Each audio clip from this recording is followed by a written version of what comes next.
যেভাবে ভাগ্য একটি নিষ্পাপ শিশুকে অপরাধী বানিয়ে দিল, ঠিক সেভাবেই এক সৎ কর্মকর্তা প্রমাণ করে দিলেনও যে বিচার কেবল ধনীদের জন্যেই নয়, তা গরিবদেরও প্রাপ্য।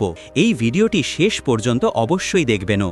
গল্পটি খুব মজার এবং এই ভিডিওটিকে ভালোবেসে একটি লাইক করার পাশাপাশি হাইপ করতেও ভুলবেন না। সূর্যের প্রখর তাপে আরব তার 10 মাসের ছোট বোনকে কোলে নিয়ে দাঁড়িয়েছিল। শহরের ব্যস্ত সড়কে এসে প্রতিদিনের মতো ভিক্ষা করছিল। তার চোখে সেই দীপ্তি ছিল যা শুধুমাত্র সেই সব শিশুদের মধ্যেই দেখা যায় যারা জীবনের তিক্ততাকে খুব দ্রুত অনুভব করে নিল। মাত্র 12 বছরের আরব তার ছোট বোনের একমাত্র অবলম্বন ছিল।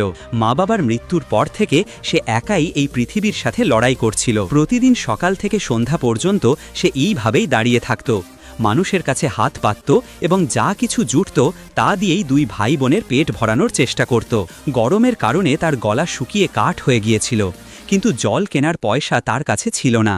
ছেঁড়া জামা এবং নোংরা চটি পায়ে সে প্রতিটি পথচারীর কাছেই আরতি জানাত। কখনো কেউ 2 টাকা দিত, কখনো 5 টাকা, আর কখনো বা কেউ বকাবকি করে তাড়িয়ে দিত।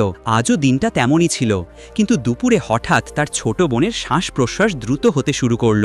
তার ছোট্ট মুখটা লাল হয়ে গিয়েছিল এবং সে বারবার কাশছিল। আরব ভয় পেয়ে গেল যখন সে অনুভব করল যে শিশুটির শরীর জ্বরে পুড়ছে। ছোট মেয়েটির চোখ বন্ধ হয়ে আসছিল এবং সে ক্রমশ জ্ঞান হারানোর দিকে যাচ্ছিল। আরব বুঝতে পারল যে এখন আর দেরি করার সময় নেই। সে চারপাশে নজর দিল এবং দেখল একটি দামি গাড়ি থেকে একজন ভালো পোশাকের মানুষ নামছেন। তাকে দেখে ব্যবসায়ী বলেই মনে হচ্ছিল।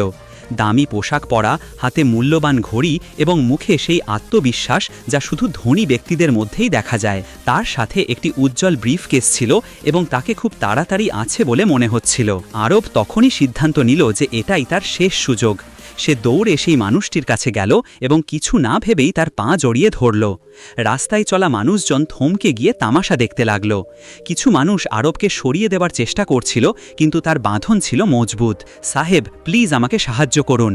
আরবের কণ্ঠে সেই আরটি ছিল যা শুধু একজন ভাইয়ের হৃদয়ে তার বোনের জন্যে থাকতে পারে।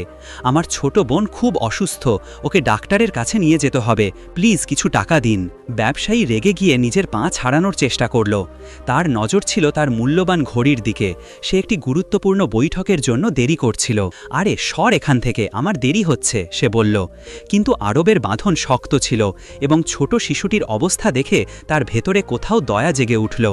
আশপাশের মানুষজনও দেখছিল এবং কিছু লোক ব্যবসায়ীকে সাহায্য করতে বলছিল। আরে বাবা, আমার কাছে এই মুহূর্তে নগদ টাকা নেই। সে তার মানি ব্যাগ দেখল, সেখানে মাত্র 1000 টাকা ছিল, যা তার জন্য খুব কম ছিল। কিন্তু দাঁড়াও, সে তার চেক বই বের করল